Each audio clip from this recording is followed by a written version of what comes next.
하겠습니다. 먼저 하나님의 말씀을 찾아서 읽겠습니다. 마태복음 4장 1절에서 11절까지 말씀을 봉독하겠습니다. 마태복음 4장 1절부터 11절까지 말씀을 읽겠습니다. 그때 예수께서 성령에게 이끌려 마귀에게 시험을 받으러 광야로 가사 40일을 밤낮으로 금식하신 후에 죽이신지라. 시험하는 자가 예수께 나와서 가로되 네가 만일 하나님의 아들이거든 명하여 이 돌들이 떡덩이가 되게 하라.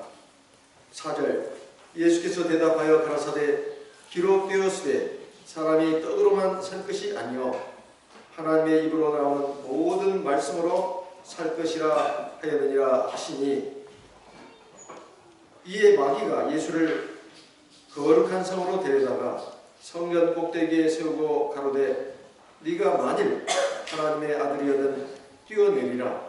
기록하였으되 저가 너를 위하여 그 사자들을 명하시니 저희가 손으로 너를 받들어 발이 돌에 부딪히지 않게 하리로다 하였느니라.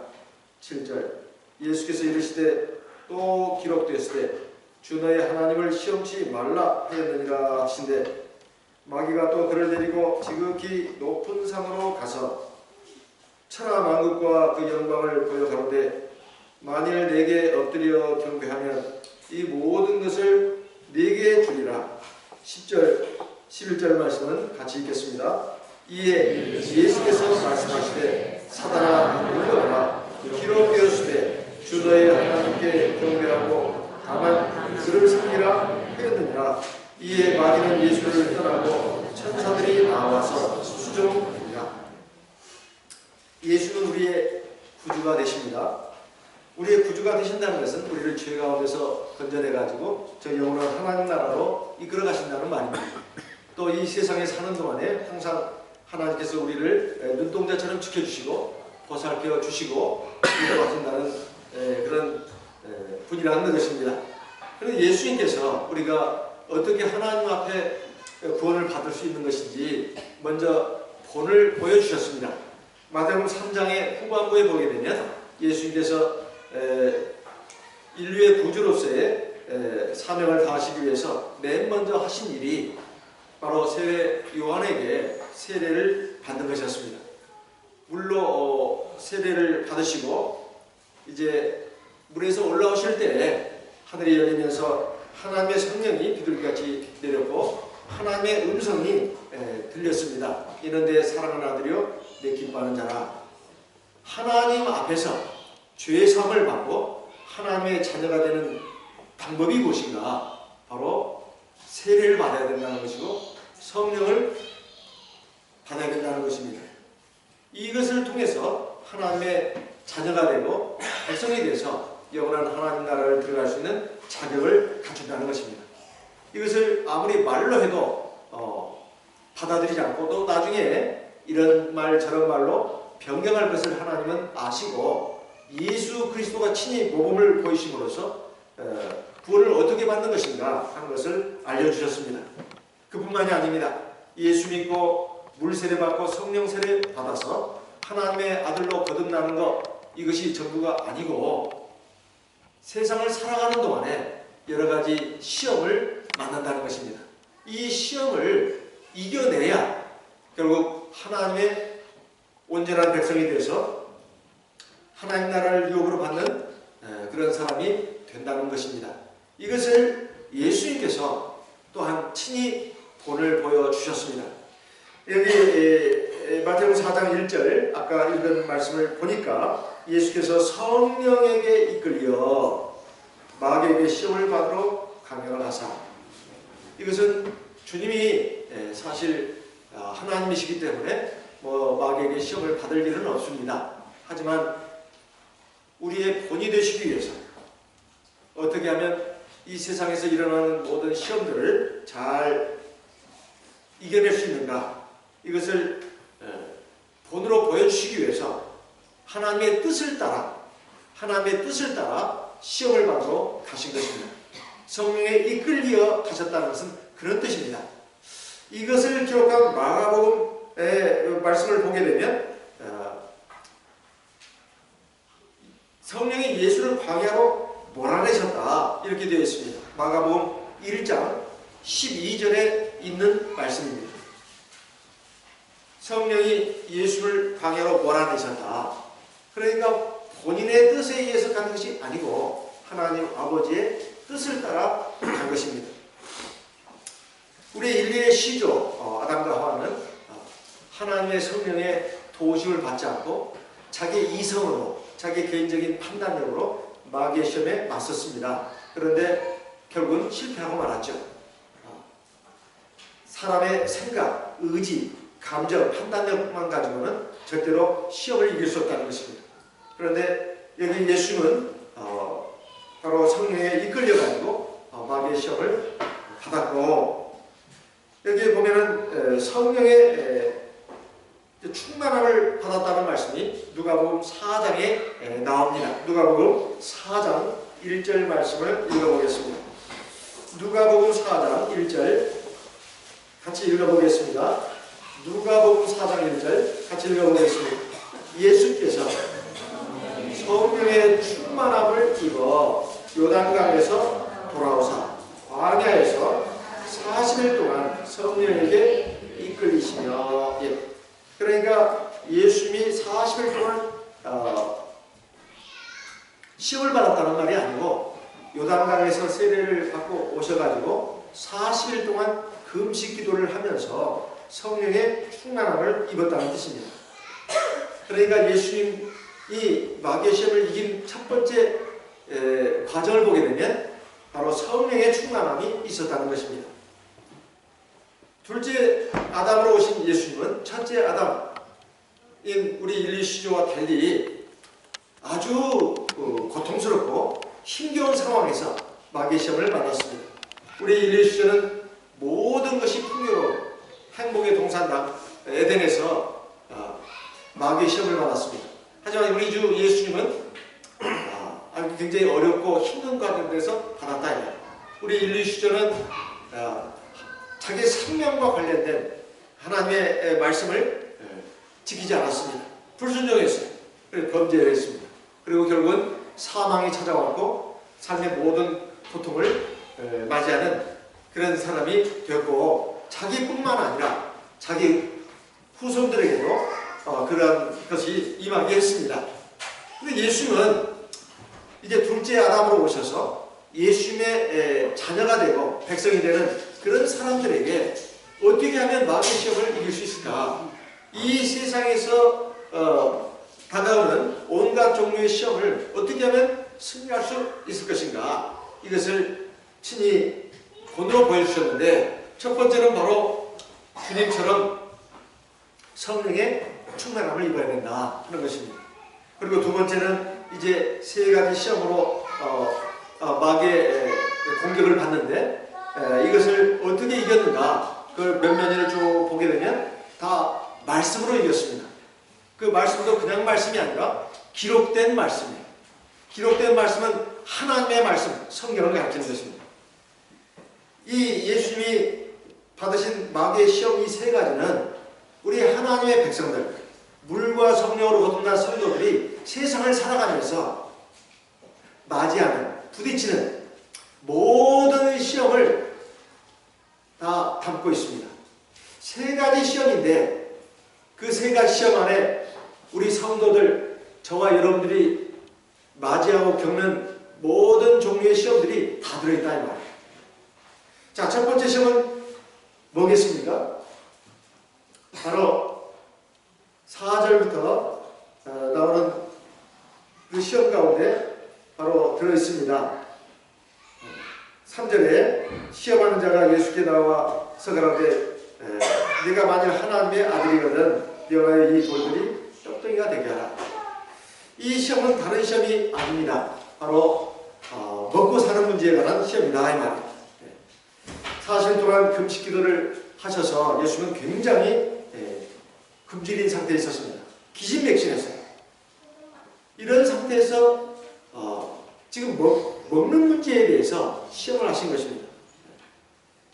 여러분 금식을 해보시면 아시겠지만 금식을 며칠간 해보면 이제 첫 번째 날부터 극심한 허기가 칩니다. 벌써 금식한다고 결심하는 순간부터 배가 고파요. 그래서 그 전에 미리 뭘 많이 먹어놔야 되겠다 이런 충동도 느낍니다. 금식을 며칠 하려면 살이 얼마나 빠질 것인가, 또 눈은 퀭해질 것이고 아주 형편없는 사람이 될 거야. 그러니까 그걸 버티기 위해서 기름을 많이 넣어야지 하면서 온갖 것을 막 먹는 그런 경우도 있습니다. 그만큼 금식하는 순간부터 배가 고픈 거예요. 금식이 며칠간 진행되면 눈앞에 먹을 것밖에 생각이 안 납니다. 기도하고 하나님 말씀 읽는 순간 빼고는 막 먹을 것이 막 떠오르는 거예요. 그렇게 막 전에는 쳐다보지도 않았던 그 음식들도 막 떠오릅니다. 그래서 침만 막 꼴딱꼴딱 나오는데 그 고비를 넘겨야 되죠. 그런데 예수는 40일간이나 금식을 하셨으니 얼마나 좀 그 극단의 상황에 왔겠습니까? 근데 이것은 사실은 경제에 관한 시험입니다. 요즘 우리가 먹고 사는 문제가 사실 해결된 풍요로운 시대에 살고 있습니다. 하지만 이 문제가 완전히 해결된 게 아닙니다. 이 문제는 사실 본인뿐만이 아니라 우리 자녀들에게도 지금 계속해서 일어나는 문제예요. 왜 우리 아이들을 갖다가 그렇게 학교 교육을 시키고 그러냐 이 말이에요. 먹고 살 방편을 만들어 주려고 하는 거 아니겠습니까? 너는 학교에 가서 사람이 되라. 이렇게 자식들 학교에 보내는 부모가 몇이나 될까요? 별로 없습니다. 다 먹고 사는 그 방편을 만들어주기 위해서 아이들을 갖다가 학교 교육시키는 거 아니겠어요? 태어난 지 얼마 되지도 않았는데 벌써 영어 알파벳부터 가르치고 혀 늘리는 수술도 하고 이런 일을 하는 것도 다 먹고 사는 문제와 결부가 되어 있다 이 말이에요. 그런데 사실 이것이 우리 하나님의 백성들에게 다 있는 문제다 이 말이에요. 세상 사람에게만 주어지는 문제가 아닙니다. 사실 이 문제로 인해서 많이 우리가 고민을 하고 걱정을 합니다. 우리가 하나님의 살아계심, 하나님의 보살피심, 인도하심 이것을 철저히 믿고 의지해야 되는데, 그리고 먼저 하나님의 나라와 의를 먼저 구해야 되는데, 그러면 하나님께서 모든 것을 다 더해 주신다고 분명히 약속하셨는데 사실 이것을 잘 믿지를 않는 것입니다. 항상 먹고 사는 문제에 대해서 우리가 관심을 많이 쏟고 있고 거기에 힘을 기울이고 있습니다. 우리가 먹는 문제가 이제 그냥 해결되면 사실 그것에서 관심이 떨어지는 게 아닙니다. 계속해서 그 문제가 우리를 붙들고 있다. 우리가 지금 세계 10대 강국에 들어왔다고 하지만은 경제가 어렵다, 힘들다, 맨 먼저 생각하는 것이 경제 문제 아니겠어요? 그래서 우리 자식들 문제도 항상 걱정하는 것이 먹고 사는 문제에 대해서 걱정을 합니다. 근데 우리가 절대로 잊어서는 안 되는 게 있다. 그게 뭐냐? 사람이 사는 것이 먹고 사는 문제가 사실은 첫째가 아닙니다. 우리가 이 사람의 생명에 대해서 생각할 때 우리 생명이 어떻게 왔는가? 그리고 지금 우리가 살아있다고 하는 것이 뭔가? 이것을 좀 더 근원적으로 볼 필요가 있다 이 말입니다. 우리가 성경을 통해서 하나님의 말씀을 통해서 들어서 잘 알고 있습니다. 사람이 죽고 사는 것은 이 몸뚱아리가 움직이기 때문에 죽고 사는 것이 아니라 우리 몸에 하나님이 넣어주신 영혼이 있기 때문에 살아 움직이는 것이다. 사람이 죽는다는 것은 육체에서 영혼이 분리되는 것이고 떠나는 것이다. 근데 그 영혼을 불어넣어 주시고 그리고 우리 몸이 움직일 수 있게 해주신 분은 하나님 아버지다. 그리고 이 세상에 사는 동안에 우리가 먹을 거, 입을 거, 이 세상 나와보니까 사실은 부모도 있고 또 나를 보살펴주는 그런 것들도 많이 갖춰져 있고 세상에 먹을 거, 입을 거 이것이 다 하나님이 다 만들어 놓으셨습니다. 이런 상황에서 우리가 살다가 결국은 언젠가 죽게 되는데 사람이 60 몇십 년 사는 그 삶이 그게 전부가 아니다. 결국은 아무리 잘 먹고 잘 마셔도 죽게 된다는 것입니다. 그러면 결국 남는 게 뭐겠습니까? 우리 영혼의 생명, 그것이 남는 거 아니겠어요? 그런데 이 문제에 대해서 우리가 하나님을 믿는다면서도 사실 이 문제를 늘 그 깊이 있게 생각하고 또 이것을 마음에 담아두고 사는 그런 그 신앙의 길로 가야 되는데 우리가 그러지 못할 때가 자주 있다는 것입니다. 떡은 한시적으로, 즉 음식이라고 하는 것은, 먹고 사는 문제라고 하는 것은 우리 한시적으로 우리 몸뚱아리를 살게 하는 것입니다. 하지만 하나님의 말씀은 우리 생명의 실체인 영혼을 살게 하고 우리 건강하게 하고 결국 영원한 생명을 얻게 하는 것입니다. 예수님께서 요한복음 6장 63절에서 말씀하지 않았습니까? 살리는 것은 영이요 육은 무익하니라. 살리는 것은 영이요 육은 무익하니라. 내가 너희에게 이른 말이 영이요 생명이니라. 우리가 몇십 년 살다가 이 세상을 떠날 때 그 사람에 대해서 기억을 할 때 그 사람의 키가 얼마나 되고 얼마나 잘생겼고 얼마나 예쁘고 그리고 이 세상에서 그 사람이 어떤 학교를 나왔고 어떤 직업을 가졌고 또 돈은 얼마나 모으고 재산을 얼마나 가졌는가 이걸 기억하겠습니까? 아니면 그 사람이 어떤 사람이었는가, 어떤 마음, 어떤 생각, 그리고 어떤 말을 하고 어떤 행동을 하고 이걸 기억하겠습니다. 우리가 보통 사람에 대해서 생각을 할 때 당장은 육신적인 걸 생각을 하죠. 얼굴 생김새, 그리고 키, 뚱뚱하냐 홀쭉하냐, 그리고 그 사람이 가진 직업 이런 것들을 주로 생각을 합니다. 하지만 결국 남는 것은 그 사람의 속사람입니다. 그 사람의 마음, 그 사람의 생각, 그 사람의 인품, 그 사람의 말과 행동, 그 사람의 삶 그 자체, 그것을 떠올립니다. 사실은 그 사람의 진짜 그 사람은 어떤 사람인가? 그리고 나를 놓고 볼 때도 나의 정말 실체는 어떤 것인가? 내 안에 있는 영혼이고 내 안에 있는 마음입니다. 내 안에 있는 인품이에요. 그것이 그 사람입니다. 참 나, 참 그 사람, 그 사람의 실체, 이건 바로 그 사람의 마음, 그 사람의 영혼이지 육체가 아니다.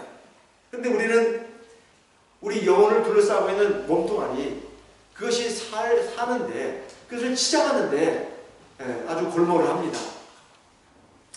결국은 나를 살게 하고 나를 나답게 하는 것은 내 안에 있는 영혼인데, 내 안에 있는 마음인데, 이것을 우리가 너무나 소홀하게 생각을 한다, 이런 말씀이에요.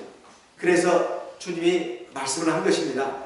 기록되었을 때 사람이 떡으로만 사는 것이 아니요 하나님의 입으로 나오는 모든 말씀으로 살 것이다. 우리 주님의 말씀이 떡이 필요 없다고 말씀하지 않았습니다.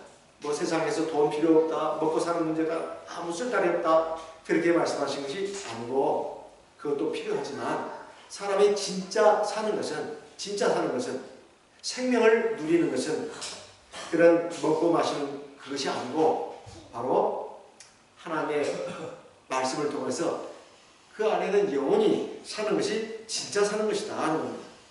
만약에 떡만 있으면, 먹을 밥만 있으면 된다는 시급 같으면 우리 인간이 개나 돼지, 소나 말과 같은 동물들과 뭐가 다르겠습니까? 마귀는 하나님의 백성들도 그런 식으로 시험을 합니다.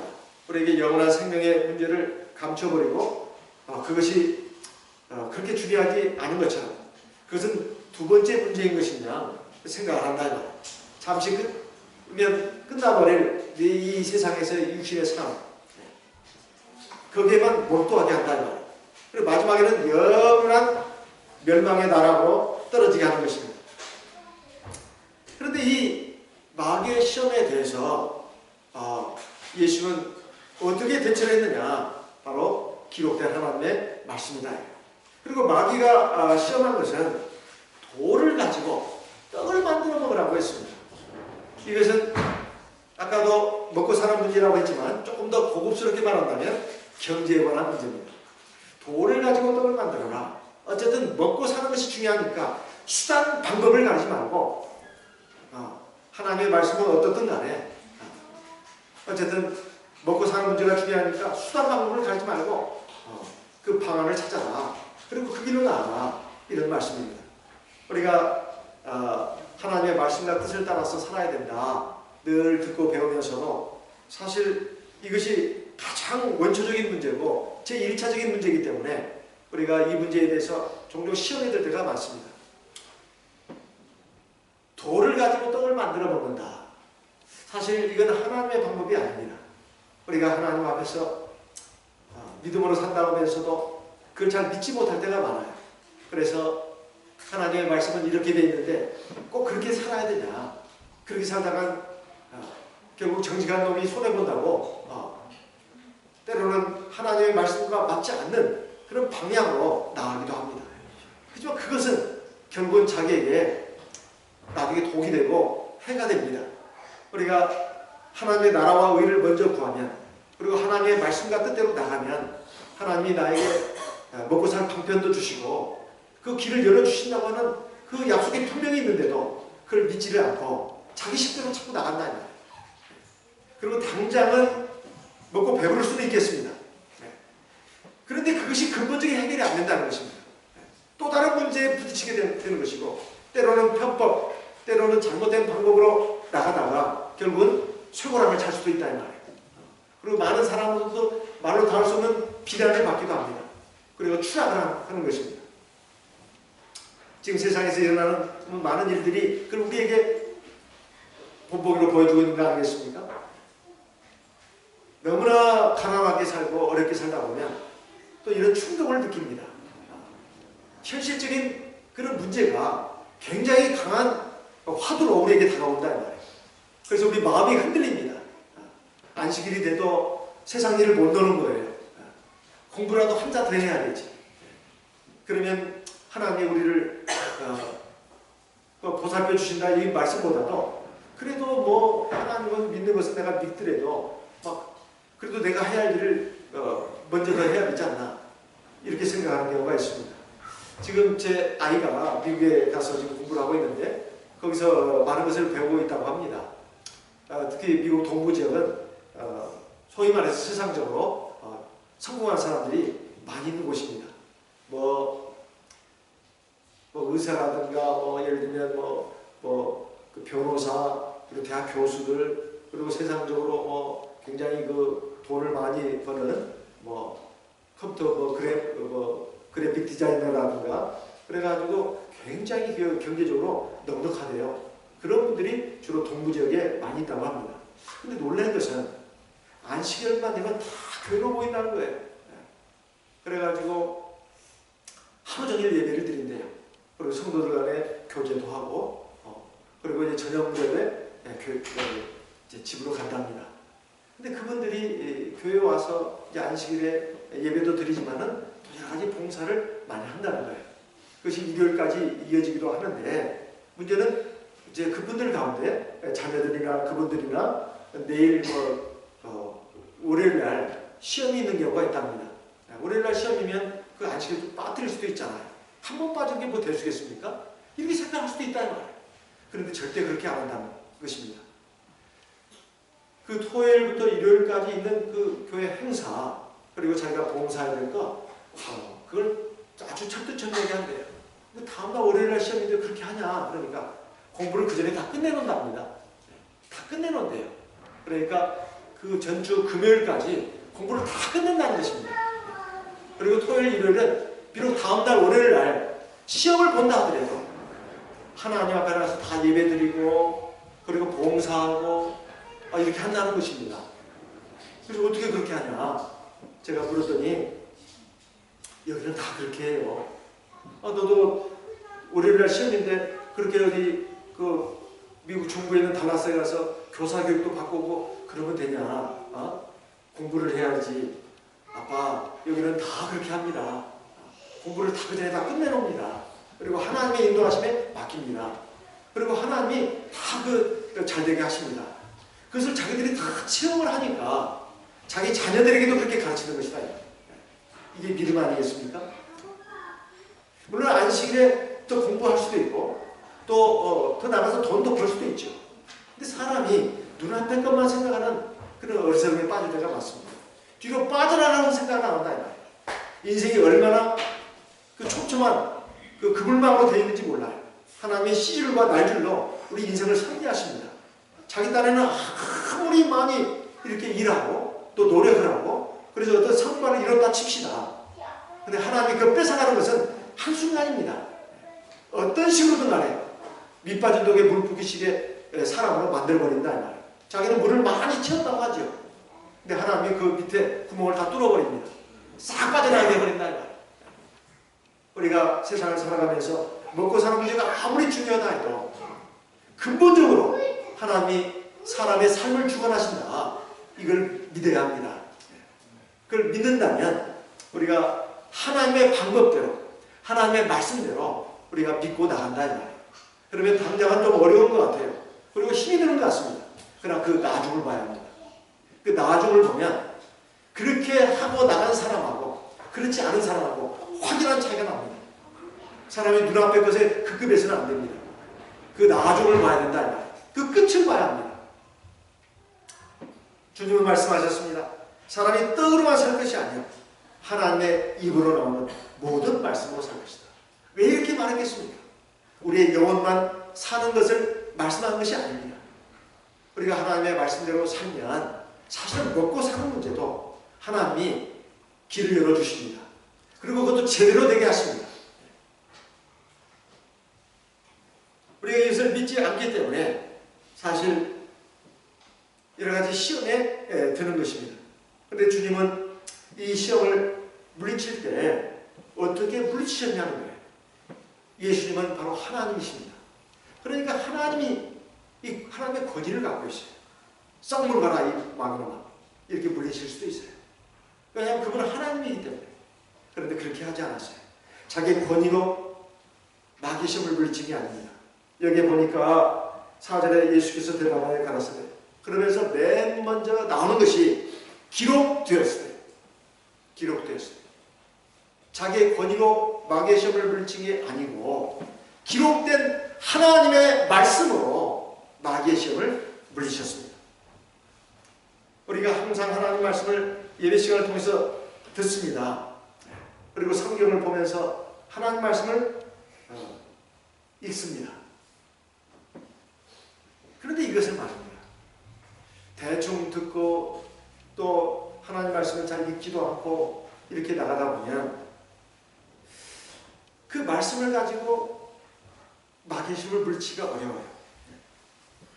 어떤 시험이나 어려움이 왔을 때 시험이 왔을 때 그 시험을 이겨낼 방법이 없는 거예요. 자기 생각으로 자기 감정으로 자기 마음으로 그 시험을 만나는 것이죠. 그래가지고 이길 수 있겠습니까? 이길 수가 없죠. 우리가 하나님의 말씀을 예배 시간을 통해서 듣고 성경을 통해서 보지만 그 말씀을 마음에다 새겨야 그 말씀이 떠오릅니다. 어떤 시험을 당할 때 떠오른다. 예를 들면 내가 어떤 화나는 그런 그 상황에 왔을 때 그 말씀이 없는 사람들은 화를 냅니다. 그 기분 나쁜 표정을 금방 드러내버려요. 근데 말씀이 이제 마음에 있는 사람은 그 말씀이 떠오릅니다. 그래서 화가 나더라도 화를 참는다 이 말이에요. 그리고 온유하게 대합니다. 그뿐만이 아닙니다. 나쁜 생각이 일어날 때도 하나님 말씀이 떠오릅니다. 또. 그래서 그 나쁜 생각을 물리칩니다. 어떤 유혹을 받을 때 유혹의 현장에 있을 때 말씀이 없는 사람은 유혹에 걸려 넘어져 버려요. 그냥. 근데 말씀이 있는 사람은 그 유혹을 물리칩니다. 그런데 이 말씀이 대체 우리가 늘 예배 시간에 듣는데 말씀이 어떻게 그 마음에 없을 수 있단 말입니까? 그게 아닙니다. 공부 잘하는 학생들은 절대로 공부 시간에 선생님 말씀 듣고 끝나는 게 아닙니다. 그건 금방 없어져 버려요. 연기처럼 사라집니다. 그 선생님에게 배우는 말씀을 귀담아 듣고 그리고 교재를 가지고 하니까 그 교재에 있는 그 내용도 눈여겨봅니다. 그뿐만이 아니에요. 어떤 책도 한 번 읽어서 다 됐다고 생각하지 않습니다. 선생님의 강의도 한 번 듣고 끝나지 않는다. 계속 반복해서 듣는다. 그리고 책도, 공부하는 책도 한 번씩 보고 지나가지 않습니다. 적어도 3번 이상을 봐요. 왜냐하면 마음에 담아두기 위해서. 그래야 마음에 남는 것입니다. 어떤 천재도 한 번 읽고 끝나지 않습니다. 되게 공부 잘하는 사람들 거 보게 되면 집중력이 뛰어납니다. 그 두 번째, 굉장한 노력을 해요. 원래 머리 좋은 사람들이 노력도 안 하고 실실 노는 것 같지만 그것은 남을 속이기 위한 것입니다. 경쟁자를 물리치기 위해서 노는 것처럼 보이는 거예요. 사실은 노는 게 아닙니다. 얼마나 열심히 공부를 하는지 몰라요. 그리고 제 책도 굉장히 집중해서 봅니다. 그리고 여러 번 봐요. 한 번씩 보고 지나가지 않는다는 말이에요. 반복을 합니다. 신약시대에 와서 우리 하나님의 백성들에게 하나님이 어떻게 구원을 이루어가시는가, 히브리서 8장 10절 말씀을 읽어보겠습니다. 히브리서 8장 10절 같이 소리내서 읽겠습니다. 히브리서 8장 10절 같이 읽겠습니다. 히브리서 8장 10절입니다. 또 주께서 가라사대 그날 후에 내가 이스라엘 집으로 세울 언약이 이것이니 내 법을 저희 생각에 두고 저희 마음에 이것을 기록하리라. 나는 저희에게 하나님이 되고 저희는 내게 백성이 되리라. 예레미야 31장 31절의 말씀을 인용한 것입니다. 예레미야 31장 31절 33절의 말씀을 인용한 거예요. 거기에 말씀을 보게 되면 내 법을 저희 생각에 두고 내 법을 저희 마음에 이것을 기록하여 나는 저희에게 하나님이 되고 저희는 내게 백성이 됩니다. 우리가 하나님 백성이 되는 게 물과 성령을 거듭나면 하나님 백성이 되는 걸로만 알고 있었는데 그것은 처음에 시작할 때 그렇습니다. 그러나 그 중요한 과정, 하나님의 말씀이 내 마음에, 내 생각에 기록이 되어 있어야 돼요. 우리의 마음이나 생각은 얼마나 바닷물처럼 요동을 치는지 모릅니다. 하루에도 수십 번씩, 수만 번씩 바뀌는 것이 우리 마음이에요. 그런데 그 마음에 하나님의 말씀, 하나님의 계명이 기록이 되어야 된다는 거예요. 기록이. 내 마음과 생각에 하나님 말씀이 기록이 될 정도라면 얼마나 하나님 말씀을 많이 들어야 되겠습니까? 얼마나 하나님의 말씀을 많이 읽어야 되겠습니까? 그래야 기억이 될 정도예요. 제가 이제 성경을 매일매일 이렇게 보고 있지만은 제가 아주 하나님 앞에 감사의 눈물, 부끄러움의 눈물을 흘릴 때가 많습니다.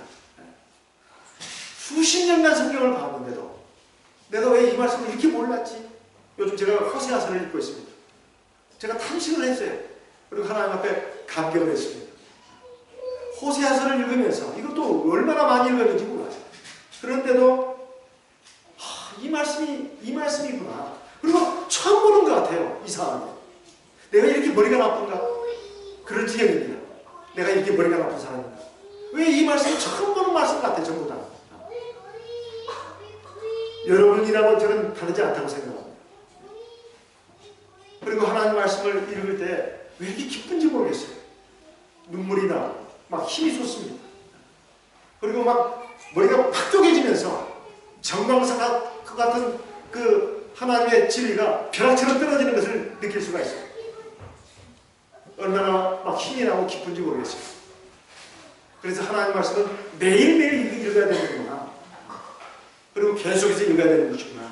이걸 느낍니다. 어떤 분은 우리 성도님은 교회에다 성경을 놓고 가시는 분이 있어요. 집에 또 성경을 따로 갖고 있는 분도 있을 줄 압니다.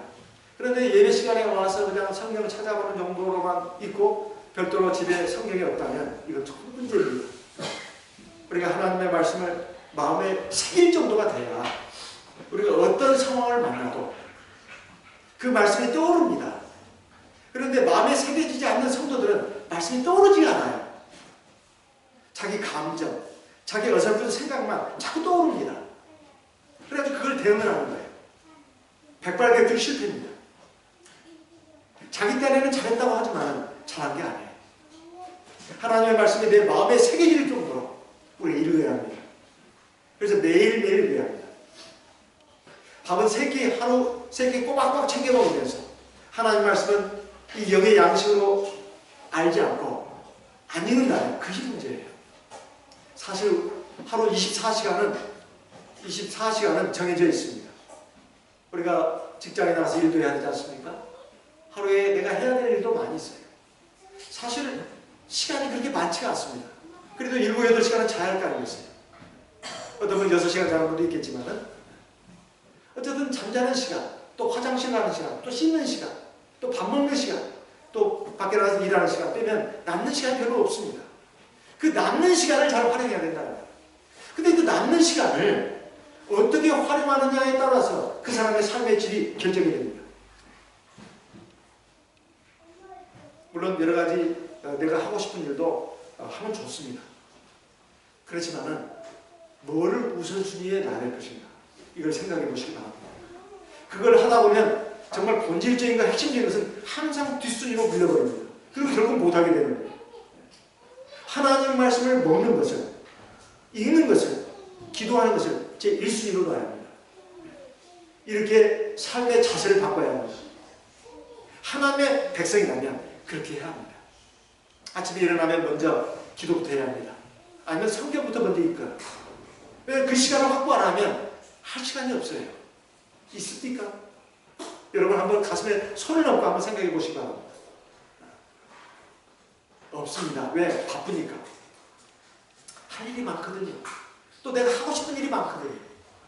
그러면 하나님 말씀을 읽는 시간, 그 기도하는 시간은 후순위로 밀리다 보면 결국은 안 하게 돼 있어요. 그러다 보면 영적으로 시들시들해지고 결국 쓰러지게 돼 있습니다. 겉모습은 멀쩡해요. 그런데 속은 병들어가고 있다. 이것을 본인이 잘 모릅니다. 병도 초기에 들 때는 압니다. 그러나 중증 환자가 되면 몰라요.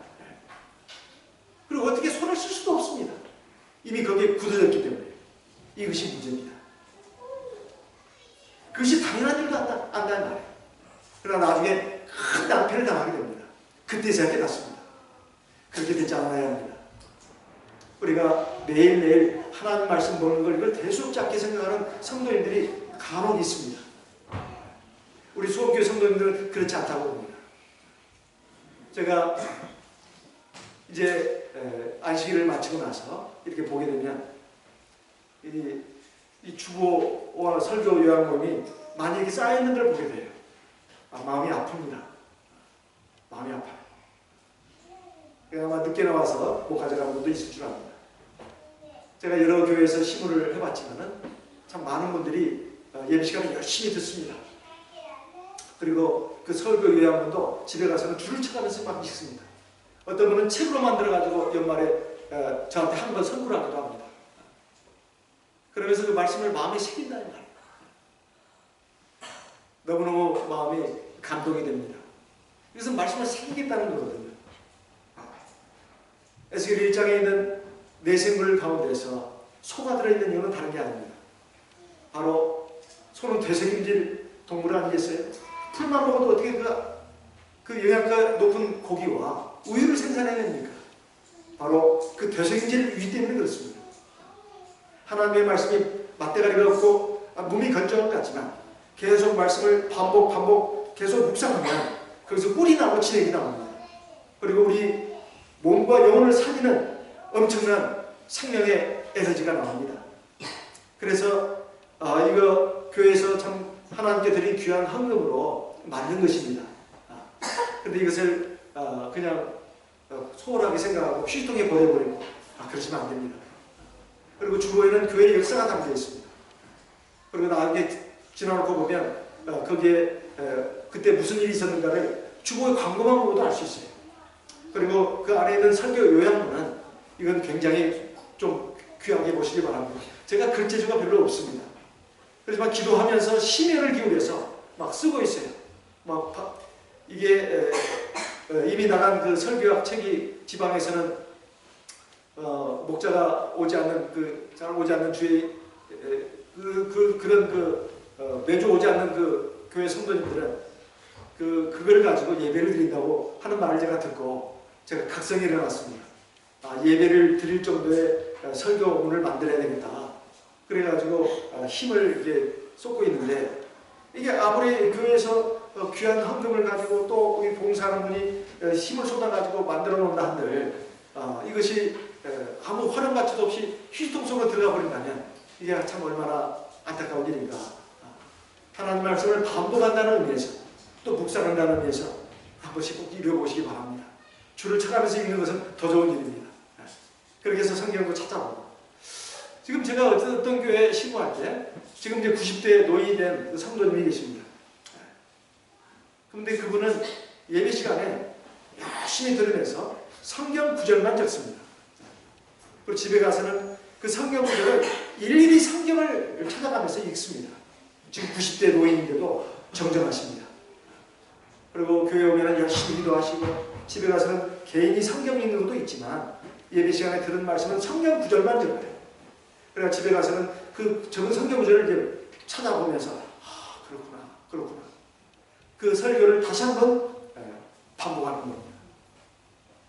이것이 그분으로 하여금 하나님의 백성답게 자꾸 변화되고 성장하게 만드는 원동력입니다. 하나님의 역사가 일어나죠. 그래서 예수님도 자기의 권위로 물리치지 않고 기록된 하나님 말씀 가지고 물리쳤습니다. 에덴 동산에서 우리 인류의 시조가, 특히 하와가 마귀의 시험을 받았을 때 하나님의 말씀을 마음에 제대로 새기고 있었다면 그 시험을 이겼을 겁니다. 근데 대충 기억했던 거예요. 대충. 하나님이 그걸 따먹지 말라고 하셨다고. 따먹는 안에는 죽을까 하노라. 이렇게 하셨다. 사실 하와가 어찌 보면 신앙인처럼 보입니다. 신앙인처럼 사는 것 같아요. 하지만 사실은 자기 생각대로 말하고 생각하는 인생이었습니다. 우리 하나님의 백성들도 그러기가 쉽습니다. 겉모습은 하나님 백성 같아요. 근데 자기 생각을 가지고 사는 거예요. 하나님 말씀도 교묘하게 왜곡을 해가지고 적당히 자기 스타일에 맞는 걸로 이렇게 가감을 합니다. 그러면 승리할 수도 없습니다. 우리가 어떤 시험이라도 그에 적합한 하나님 말씀이 바로 생각나서 그 시험에 승리할 수 있는 사람이 되려면 시편 1편에 있는 말씀처럼 복 있는 사람의 그 모습을 갖춰야 합니다. 복 있는 사람은 오직 여호와의 율법을 즐거워하며 그 율법을 주야로 묵상하는 자입니다. 주야로 묵상하는 자입니다. 공부 잘하는 학생이 선생님 강의 한 번씩 듣고 책 한 번씩 읽고 끝나지 않고 반복해서 듣고 반복해서 읽는 것처럼, 그래서 그것을 자기 뇌리 속에, 마음속에 팍팍 새기는 것처럼, 그래야 그것이 진짜 실력이 되는 거 아니겠습니까? 그래서 뭘 더 중요하게 생각해야 할 것인가, 이것을 우리가 생각을 해야 되겠습니다. 겉모습만 화려한 것이 좋은 게 아닙니다.